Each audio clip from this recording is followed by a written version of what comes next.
इस समय हम जैन समाज की एक ऐसी शख्सियत के साथ मौजूद हैं जो जैन समाज के लोगों मानने वाले लोगों के लिए किसी परिचय की मोहताज नहीं है।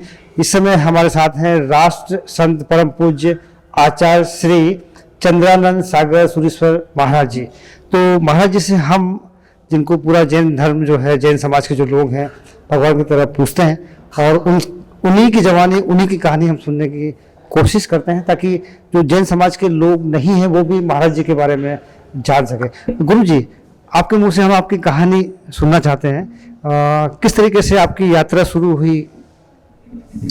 बचपन में 8 साल की उम्र का था मैं, तब हमारे गांव के अंदर आचार्य गुरु भगवंतों का चातुर्मास था। जैन धर्म के अंदर जैन साधु संत जो होते हैं 8 महीना तक विचरण करते हैं पद यात्रा के द्वारा, और चातुर्मास के 4 महीने एक जगह रहते हैं। तो 4 महीने के भीतर उनकी धर्म देशनाएं होती है, धर्मवाणी फरमाते हैं, पूरे दिन धर्ममय वातावरण होता है। तब हमारे गांव के अंदर भी ऐसे हमारे संसारी पक्ष के दादा महाराज साहब जिन्होंने दीक्षा ली हुई थी, उनका चातुर्मास था, और हमारे संसारी पक्ष के अंकल आचार्य नित्योदय सागर जी का भी चातुर्मास था। उनके सत्संग में आना हुआ, उनकी धर्मवाणी श्रवण करके हमें भी धर्म का प्रेम, धर्म की लगाव चालू हुआ। लगा कि संसार के अंदर कुछ नहीं है, जहाँ देखो वहाँ आदि है, व्याधि है, उपाधि है, कई प्रकार के टेंशनों में लोग जी रहे हैं। तो 5-6 महीने तक सत्संग होने से मन के अंदर अच्छे विचारों का आगमन हुआ। गुरु जी, जब ये आपने दीक्षा ली उस समय कितनी उम्र रही होगी आपकी? मैं 8 साल की उम्र से गुरु जी के साथ रहा। 1.5-2 साल तक हमने ट्रेनिंग लिया, क्योंकि जैन साधुपना बहुत बड़ा कठिन तपस्या है। जैन साधु बनने वाला व्यक्ति को पद यात्रा करनी पड़ती है, फर्जियात। उनको ये बाल जो लोच है, अपना बाल होता है ना, वो हाथ से खींचकर लुंचन करना पड़ता है, हजाम से नहीं करवा सकते। इसके पीछे क्या वजह है गुरु जी? एक अपनी आत्मा को, अपने देह को कष्ट देकर एक उग्र तपस्या का लक्ष्य होता है। और आलतू फालतू जैसे तैसे कोई लोग इस त्यागी साधु संस्था के अंदर एंट्री न ले ले, इसलिए 3 बड़े कड़क नियम है जैन धर्म में। एक तो केश का लुंचन करना, दूसरा रात्रि भोजन का सर्वथा त्याग, मर भी जाए, कुछ भी हो जाए तो भी रात्रि को भोजन नहीं और रात्रि को जल पानी भी नहीं ले सकते, और पूरी जिंदगी पर्यंत पद यात्रा से उनको चलना होता है। इन 3 कसौटी में जो पार निकलता है वो साधु के लिए योग्य गिना जाता है। लेकिन शरीर को इतनी कठिन जो आप तपाने के लिए जो करते हैं आप, काफी कष्ट होता है शरीर को। क्या वजह है उसको, क्यों ऐसा कष्ट देते हैं?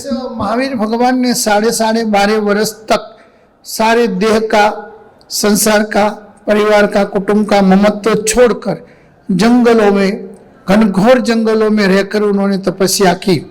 तो वर्तमान में अपना शरीर ऐसा तो नहीं कि घनघोर जंगलों में रहे और बिना ही किसी सहारे रहे। तो अभी जैन साधु लोग इस तरह से 3-4 प्रकार के कष्टों को स्वागत पूर्वक स्वीकार करते हैं और आनंद पूर्वक इसको अपनाते हैं, कि जिससे उनके जीवन के अंदर संसार के कोई साधन सामग्री की अपेक्षा नहीं रहे, और इसी कड़क में कड़क तपस्या, कड़क में कड़क तकलीफों को सहन कर सके, और आनंद से, किसी के कहने से नहीं, किसी से प्रेरित होकर नहीं, स्वेच्छा से 2 साल 3 साल ट्रेनिंग लेते हैं, फिर वो जैन साधु बनते हैं। गुरु जी, हमारा जो शरीर है एक माध्यम है तपस्या करने का। शरीर जितना स्वस्थ रहेगा, बलवान रहेगा, उतनी आसानी से हम ये तपस्या कर सकते हैं। लेकिन कष्ट देने से ये थोड़ा आपका राम ऐसा लगता है कि इतना कोई ज्यादा कष्ट नहीं होता है। इसे शरीर को समृद्ध और सुंदर बनाने के लिए हमारे यहाँ योगा है, तपस्याएं है और पद यात्रा है, और सारी शरीर की शुद्धि और शरीर को सुंदर बनाने के लिए ये है। ऐसे गिने जाए तो जो 24 घंटा कोई खाता रहेगा, रात कोई खाता रहेगा, नहीं खाने का खाता रहेगा, तो फिर ये अपना देवस्थान है वो देवस्थान नहीं बनेगा, एक कब्रस्तान बन जाएगा, एक गटर स्थान बन जाएगा। इसलिए मानवी को महान बनना है तो अमुक नीति नियम तो कड़क उसको जीवन में आनंद और हर्ष के साथ स्वीकार करेगा, तो ही वो अपने जीवन के अंदर कुछ ज्ञान प्राप्त कर सकता है। गुरु जी, मैं आपको वापस बचपन की तरफ ले चलता हूँ। जिस समय आपने दीक्षा ली उस समय कितनी उम्र थी आपकी? मैंने 10 साल की उम्र में दीक्षा लिया। 10 साल की उम्र बहुत छोटी उम्र होती है दुनिया को समझने के लिए। आपको लगता है कि वो जो उम्र रही होगी बहुत प्रॉपर रही होगी, घर वालों ने विरोध नहीं किया होगा उसका? क्या है, आज तक अपने हिंदू सनातन संस्कृति के अंदर जितने भी महान संत हुए, जितने भी बड़े आचार्य हुए हैं और जितने भी बड़े प्रचारक अपन को मिले हैं, स्वामी विवेकानंद जी ले लो तो भी बड़ी छोटी उम्र में आए थे वो, जितने भी शंकराचार्य हुए अपने हिंदू धर्म में सब छोटी उम्र में हुए हैं। वैसे ही हिंदू धर्म का ही एक पार्ट है जैन धर्म। विनोबा भावे को एक सवाल पूछा गया किसी भक्त ने कि गुरुजी ये जैन धर्म क्या चीज है के? तो विनोबा जी भावे जी ने बोला कि जैन धर्म और कुछ नहीं है, हिंदू धर्म का मक्खन है। यानी ज्यादा में ज्यादा तप, त्याग और वैराग्य का जो आरोहण होता है जैन धर्म के अंदर ज्यादा है। तो 10 साल की उम्र में या छोटी उम्र में जितने भी जो भी साधु बनते हैं स्टडी कर सकते हैं, और साधु अवस्था में संस्कृत, प्राकृत, ज्योतिष वगैरह जो समाज, राष्ट्र और लोक कल्याण के हित में जितनी ज्ञान उपासना ज्यादा होती है उतना वो प्रचार प्रसार अच्छा कर सकते हैं। बड़ी उम्र वाला व्यक्ति ना यहाँ का होता है वो, ना या वहाँ का होता है, उसका दिमाग या तो संसार में भटकता होता है या कमाई में भटकता होता है या दुनियादारी में। तो छोटी उम्र का बालक है, ऐसा उसका कोमल हृदय होता है कि उसको जिस तरह से संस्कार दिए जाए, जिस तरह का उसको घड़तर दिया जाए, उस तरह का ढांचे में वो ढल सकता है और महान बन सकता है। गुरुजी एक छोटा सा सवाल मेरा ये था कि आमतौर पे अपना देश का जो कानून है 18 साल की उम्र में वोटिंग का राइट देता है, 18 साल के बाद में 21 साल का जब होता है तब शादी की अनुमति मिलती है, और बैंकिंग का कोई व्यवहार करना हो तो वो नहीं कर सकता, अपने पालक का होगा। तो छोटी उम्र में इस तरीके से ये करना एक प्रकार से जो अपने देश का जो कानून वगैरह है उसके ना, इसमें देश के कानून में भी इस चीज को बकायदा रखी हुई है। कितनी ही जगह पर जब छोटे बालक बालिकाओं का संन्यास ग्रहण होता है तब अमुक जिनकी विचारधारा इस धर्म से नहीं मिलती है या धर्म से कम रुचि वाले लोग कोर्ट केस जाते हैं, तब कितनी जगह पर कोर्ट ने फैसला दिया है कि धर्म का आराधना करना, भक्ति करना, पूजा करना, अपने इष्टों की उपासना करना, उसके लिए कोई उम्र नहीं होती है, कोई वय भी नहीं होती है। और हमारी सनातन संस्कृति के अंदर आज से सैकड़ों वर्षों का इतिहास है कि कितने बच्चों ने एकदम बचपन के अंदर संन्यास दीक्षा लेकर अजब गजब का ज्ञान उपार्जन किया है और देश और दुनिया को राह बताया है।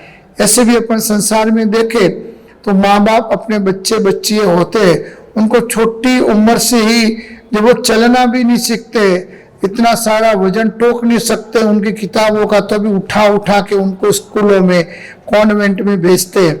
और लक्ष्य होता है उनका क्या, बहुत विद्वान बने, तो उनको कोई डॉक्टर बनाना, इंजीनियर बनाना, क्या बनाना, और छोटी उम्र से उसको प्रेरित करते हैं, उसको मावजत देते हैं, यानी शिक्षा देते कि बस तेरे को ये बनना, तेरे को ये बनना। तो छोटी उम्र से प्रेरित हुआ वो बच्चा डॉक्टर, इंजीनियर या अच्छी लाइन में जाता है।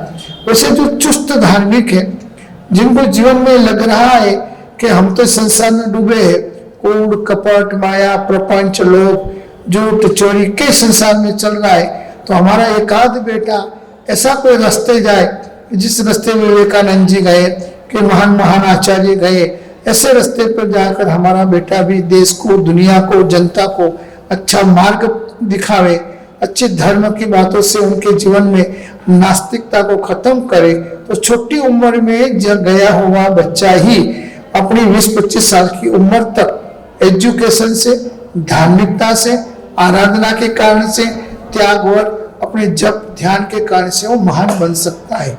इसलिए छोटी उम्र में दीक्षा एक राष्ट्र के लिए बहुत बड़ी ही देन है। आपने जब साधु बनने का, दीक्षा लेने का सोचा था तो आपके घर वालों ने गुरुजी विरोध नहीं किया था? हमारे घर में धार्मिकता का वातावरण बहुत अच्छा था। हमारी फैमिली में से हमारे संसारी पक्ष के दादाजी ने भी दीक्षा ली हुई थी, और हमारे संसारी पक्ष के हमारे पिताजी के छोटे भाई थे अंकल, उन्होंने भी संन्यास लिया हुआ था। तो सारा वातावरण हमारे परिवार में बहुत धार्मिकता का भरा हुआ था। तो इसलिए किसी घर में से लश्कर में कोई बच्चा जाता है तो पीछे पीछे और बच्चों को भी एक भाव रहता है कि बस हम भी देश की सेवा के लिए जाए, हम भी बलिदान दें। तो वैसे अमुक परिवार ऐसे होते हैं कि जो सज्जनता से भरे हुए होते हैं और सेवा भक्ति से परायण होते हैं, तो जो वो चाहते हैं कि हमारे परिवार से कोई कोई बच्चा भगवान की पाठ के ऊपर जाए, भगवान के रास्ते जाए, एक नहीं अनेक नहीं हजारों लाखों लोगों को मार्गदर्शक बने। गुरु जी, ऐसे कुछ लोगों का मैं आपसे नाम जानना चाहूंगा जिन्होंने छोटी उम्र में दीक्षा ली और अपने जैन समाज का नाम रोशन किया। कुछ संतों के नाम बताएंगे? हाँ, बहुत ही विद्वान 3.5 करोड़ श्लोक जिन्होंने संस्कृत में ग्रंथ बनाए, ऐसे कलिकाल सर्वज्ञ हेमचंद्र आचार्य महाराज हुए, जिन्होंने गुजरात के महाराजा धीराज कुमारपाल राजा को प्रतिबोध किया था और उसको अहिंसा धर्म के अंदर स्थापित किया था। ऐसे कलिकाल सर्वज्ञ हेमचंद्र आचार्य महाराज ने 7.5 साल की उम्र में दीक्षा ग्रहण की थी और बड़े ही विद्वान साधु हुए थे। वर्तमान में जम्बू विजय जी महाराज साहब हुए, जो 18 भाषा के जानकार थे, उन्होंने 9 साल की उम्र में दीक्षा लिया था। और एक आचार्य उपन्यासी अभय सागर जी महाराज साहब हुए, जिनको अमेरिका, जापान, रशिया की वैज्ञानिक संस्थाओं ने अवार्ड दिए। उन्होंने भी 6.5 साल की उम्र में दीक्षा लेकर गजब का विज्ञान और धार्मिकता का समावेश करके उन्होंने बहुत बड़े अवार्ड प्राप्त किए हुए हैं। ऐसे चंद्रशेखर महाराज साहब हुए, जिन्होंने वीर सैनिक दल के द्वारा युवाओं में बहुत जागृति लाई। ऐसे चंद्रशेखर जी महाराज साहब ने भी बाल वय के अंदर दीक्षा लिया। विजय वल्लभ सूरी महाराज, जो पंजाब के श्री कहे जाते हैं, जिन्होंने बहुत सारी स्कूलें कॉलेजें बनाई है हिंदुस्तान के अंदर, विजय वल्लभ सूरी जी महाराज भी छोटी बाल्य अवस्था में ही दीक्षित हुए थे।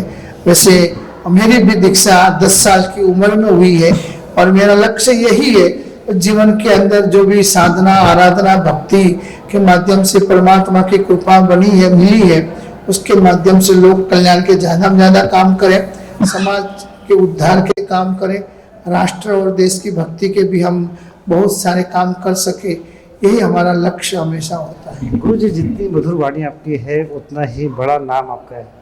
पूरा देश आपको बड़े प्यार से बोलता है। राज संत परम पूज आचार्य श्री चंद्रानंद सागर सूरीश्वर महाराज, जितना बड़ा नाम है उतनी बड़ी कीर्ति है आपकी। तो मैं जानना चाहूँगा कि ये नाम आपको कब और कहाँ और कैसे मिला? मेरी 10 साल की उम्र में दीक्षा होने के बाद गुरुदेव की निष्ठा में बहुत स्टडी हुई, बहुत अभ्यास हुआ। साधना, भक्ति और आराधनाओं के अंदर भी हम लोगों ने बहुत मेहनत किया और समस्त समाज को हम लोगों ने एकत्रित करने का, संगठित बनाने का ही ज़्यादा उपदेश दिया। संप्रदायवाद, समुदायवाद, गच्छवाद, जातिवाद से मैं पहले से पर रहा और एक ही में पूरी दुनिया में मैं कर्नाटक, तमिल, आंध्र प्रदेश, राजस्थान, गुजरात, महाराष्ट्र सब प्रांतों में हमारा पद यात्रा के द्वारा विचरण हुआ है।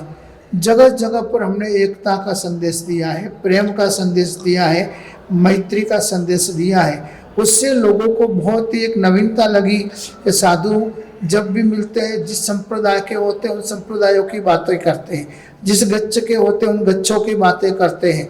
और बहुत सारी जगह पर इन साधु व संतों के हिसाब से वैमनस्य और झगड़े भी, टंटे भी पैदा हो जाते हैं। मगर हम लोगों ने जहाँ जहाँ गए वहाँ वहाँ जो भी झगड़े, जो भी क्लेश, जो भी वाद विवाद था, उसको ही समन करने का काम किया। ये सिर्फ आपके समाज तक सीमित था या समाज के बाहर? सर्वत्र मानव, समस्त मानव जात के लिए हमने काम किए हैं। मेरी प्रेरणा से कई जगह पर हॉस्पिटलों का निर्माण हुआ है, कई जगह पर कॉलेजों का निर्माण हुआ है और कई जगहों पर गौशालाएं भी हमारी प्रेरणा और हमारे उपदेश से बनी हुई है। आज बहुत सुंदर तरह से सारा चल रहा है। मैसूर के अंदर महावीर दर्शन आई हॉस्पिटल एक हमारी प्रेरणा से बनी है, जिसके अंदर 3 लाख गरीबों के फ्री ऑपरेशन किए गए। प्रतिभा जी पाटिल ने जब राष्ट्रसंत की पदवी मुझे अर्पण करने वो मुंबई आए, तब भी हमने लगभग 2 लाख आदिवासियों को गोद लिए थे और उनका कपड़े से लेकर शिक्षा तक का व्यवस्था हमारे गुरु भक्तों ने किया था। और पदवी जब मुझे दी गई राष्ट्रसंत की, तब हमारे भक्तों ने मिलकर 1 करोड़ में 8 लाख का चेक कैंसर ग्रस्त हिंदुस्तान के किसी भी जाति के लोगों की सेवा के लिए अर्पण किया था। ऐसे ऐसे कई काम हम लोगों ने सिर्फ मानव को देखकर, महानता जीवन में वही होती है कि जाति पाति में न पड़े और अपन सर्वत्र सुखाय। गुरु जी, आपकी बातें इतनी अच्छी हैं, इतनी सुंदर है कि छोड़ने का मन नहीं कर रहा, लेकिन आपका समय हो रहा है, इसलिए मैं अपनी वाणी को यहीं विराम देता हूँ। एक आखिरी सवाल मेरा ये था, इस समय देश का जो माहौल है, पहले और अब में क्या फ़र्क देखते हैं आप? पहले और वर्तमान में अभी हम किसी पार्टी या किसी पक्ष से जुड़े हुए नहीं हैं। हम तो जहाँ कोई अच्छाई दिखती है, मानव उद्धार का काम, देश उद्धार का काम, हिंसा नहीं होवे और अहिंसा का प्रचार होवे, क्योंकि अपनी हिंदू संस्कृति तो दयामय संस्कृति है। तुलसी दया न छंडी जब लग घट में प्राण, दया धर्म का मूल है पाप मूल अभिमान, तुलसीदास जी ने लिखा है। तो उस संस्कृति के अपन लोग हैं। तो जिन नेताओं के द्वारा, जिस पार्टियों के द्वारा अच्छे कार्य होते हो, देश रक्षा के, राष्ट्र रक्षा के, संस्कृति रक्षा के कार्य होते हो, उसमें हमको खुशी होती है। पहले संप्रदायवाद देश में बहुत बड़ा हुआ था, जहाँ देखो वहाँ दंगे चलते थे, जहाँ देखो वहाँ लोग भयभीत रहते थे। अमुक असामाजिक लोगों का बहुत ही बड़ा जोर दुनिया में चल रहा था। मगर वर्तमान में जो नेतृत्व है न, वर्तमान में जो क्रियाकलाप अपन देख रहे हैं, उसमें ऐसा लग रहा है कि अभी हिंदू संस्कृति का और सुंदर संस्कृतियों का बहुत बड़ा अपन लालन पालन होने का समय अभी वर्तमान में दिखाई पड़ रहा है। आप चाहते हैं कि ये लालन पालन का समय 2024 में भी कंटिन्यू रहे? हाँ, देखो, यथा राजा तथा प्रजा। यदि जिस देश का राजा धार्मिक होगा, संस्कृति प्रेमी होगा, प्रभु का भक्त होगा, तो जनता के अंदर भी अवश्य ही उसका संदेश जाता है। तो हम तो चाहते हैं कि पूरे देश के अंदर भ्रष्टाचार खत्म हो जाए, लोगों की दुर्भावनाएं खत्म हो जाए, प्रेम और मैत्री का वातावरण फैले। कुछ लोगों का ये बोलना है कि इस समय जो है समाज में अवस्थाएं ज़्यादा फैल रही हैं, लोग एक दूसरे को नफरत की निगाह से देख रहे हैं, लोगों का ऐसा मानना है आमतौर पर। अमुक लोग गलत बातों को ज़्यादा प्रचारित करते हैं। बाकी अभी वर्तमान में देखा जाए तो लोग एक दूसरे से बहुत नजीक आए हैं। अभी अगर आपको मौका मिले राजा जी को नंबर देना है, तो 10 में से कितने नंबर देंगे आप? अभी के काम और उनकी जो राष्ट्र के प्रति और प्रभु के प्रति की जो आस्था और विश्वास है, तो पूरे देश को मिलकर बहुत ही बड़ी उज्जवल भविष्य को लाने के लिए संपूर्णतया उनको सपोर्ट करना चाहिए। 10 में से कितने नंबर देंगे? उसमें 10 में से 99% नंबर उनको ही देने चाहिए। मोदी जी खुल के कहें तो गुरु जी की नज़र में 100% नहीं, लेकिन 99% जो है पास होते नजर आ रहे हैं। कैमरा पर्सन शशिकांत सालवे, हरीश राउत के साथ हितेंद्र पवार। जय हिंद 24।